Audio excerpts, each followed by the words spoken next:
Hello everyone, today is November 14th and they have released the tactical overview for the DMZ and the Warzone modes. As always, I am Casualty and I'll be providing you some DMZ gameplay and upcoming stuff for the DMZ. Now, as I said, this blog post covers Warzone as well. However, I will only be going over the DMZ portion. I will link the blog down in the description if you want to look at it for yourself and go over that with me, or to look at the Warzone notes yourself.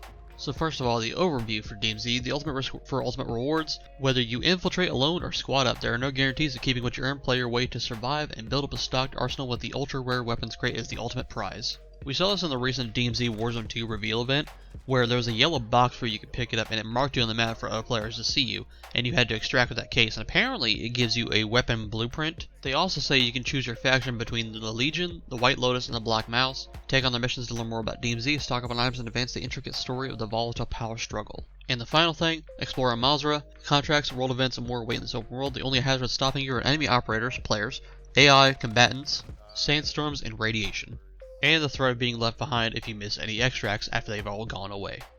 Something that is different between Warzone and DMZ is that instead of the zone pushing you inwards toward everybody, there's a zone on the map, it's a radiation zone, and it spawns randomly on the map every single time. But what happens after a certain period, I think it's 25 to 30 minutes is what we saw in the event, but we're not sure yet. It will then start to expand that radiation zone outwards, pushing you towards the edges of the map instead of inwards. However, you can counteract this by having a gas mask and iodine pills. They also mentioned some in-match activities you guys can do, such as contracts and world activities, and I'll go over those now. So for contracts, just like a Battle Royale, DMZ contains quick completion objectives that can be accepted in-match for cash and other rewards. While these contracts share the same icons as the Battle Royale counterparts, their objectives are different. Here are some of the DMZ contracts on offer, along with the icon that'll be associated with them. First, you have Secure Intel and Geiger Search, which will be identified with a magnifying glass. Find intel on hard drives, then go to the nearest radio tower to upload its data. Alternatively, it may task you to collect uranium rods with a Geiger counter. You also have Elimination, which will have a crosshair icon. Assassinate an AI target guarded by multiple combatants, or at least confirm their death. Hostage will be associated with handcuffs on the map. Rescue hostage within a locked building, then carry them to the nearest helicopter exfil location. The next one is cargo delivery / shipment, and it'll be identified with a briefcase. Depending on the specific contract, find a vehicle or boat with precious cargo for a drop-off at a marked location. Feel free to keep the vehicle after the drop-off.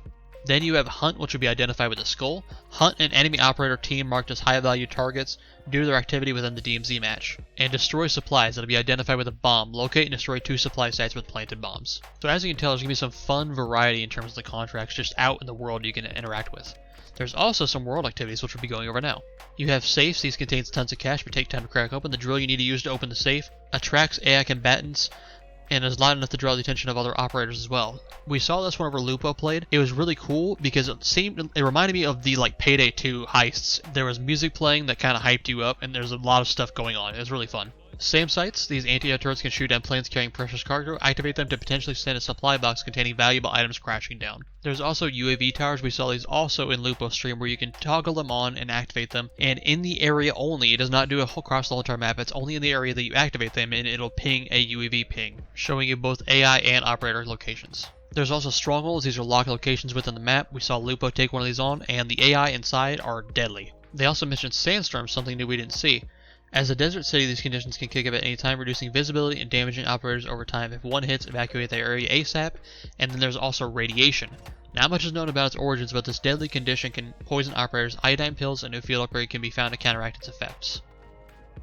They talk about the factions next, and kind of the lore and reasons why you're working for them, and their end goals. I'm not going to touch on that. What I wanted to touch on is the weapons and contraband blueprints that we kind of didn't understand at the event. So, contraband weapons can be found across DMZ and are the primary means of defense and the main items permanently lost upon death in the DMZ. Any weapons found in the DMZ are considered a contraband weapon. This includes weapons found on operators or combatants or loose in the world within containers. Contraband weapons can contain anywhere from 0 to 5 attachments and may not be the most effective version of the weapon possible. I also heard somebody say at an event that if I were to take somebody's weapon out of the raid and extract it, it would be a contraband weapon, and you cannot change the attachments on a contraband weapon. Once those attachments are on the weapon, they're on the weapon. They said that for more potent armaments, consider obtaining weapon blueprints. Weapon blueprints, other than contraband, you also have access to weapon blueprints in DMZ. Weapon blueprints have a unique property. They are not permanently lost upon death. Instead, dying in the DMZ with a weapon blueprint on your person makes the blueprint inaccessible for a period of time, usually a few hours. So that's cool. So like you can't lose the weapon blueprint, but it will go on cooldown, so you can't continue to keep bringing it in constantly and lose nothing at all. They also say that extracting with any contraband weapon also unlocks it for you in the other modes, meaning that if you extract with a weapon like the M13 BSO rifle, a new free functional weapon earned by defeating a boss in the DMZ, you will unlock the weapon in all the other modes. The final chapter I want to look at is exfil or death. They say the final end game for every DMZ match is the same: get out or get dropped. Exfil. Exfil location is the only sure way to get out of all Masra and DMZ. After you manually activate an extraction point by calling in an exfil chopper, the point will be marked on the TAC map for all our squads. At the same time, AI combatants will begin to swarm the area to prevent your escape. Survive this onslaught and you'll be able to leave the match safely, otherwise another squad is sure to use the helicopter that was conveniently called in. There are a finite number of exfil points in the DMZ match. After all are used, a final site will be marked. Just like any other site, an exfil chopper will be called in by a team and it's very likely to be swarmed by combatants. However, it will remain in the area for a short duration before it leaves all remaining operators to be listed as missing in action. The hostage rescue contract also offers the availability to extract after successfully delivering hostages. The final thing, death. As mentioned, anything in your backpack is lost upon death except for weapon blueprints. In solo modes, there is a zero safety net. If you go down, those backpack contents are gone. In squad-based modes, however, there are two opportunities to stay alive. The first is via down revive, which Call of Duty Warzone players should be familiar with. Operators will enter a down state and can be picked up to stay alive. Secondly, if a friendly player is killed or completely downed, they can still be revived at their spotted death, although this process takes longer than a down revive. Naturally, this is just the start of the DMZ experience. I expect continuous updates to this mode as Modern Warfare 2 seasons progress. And with that, that is everything I wanted to talk about in this video. I hope you guys enjoyed. When the DMZ releases, I'll be making guides and videos for it, so consider subscribing and hit the like button to stay tuned for more DMZ content. Have a good day, everybody.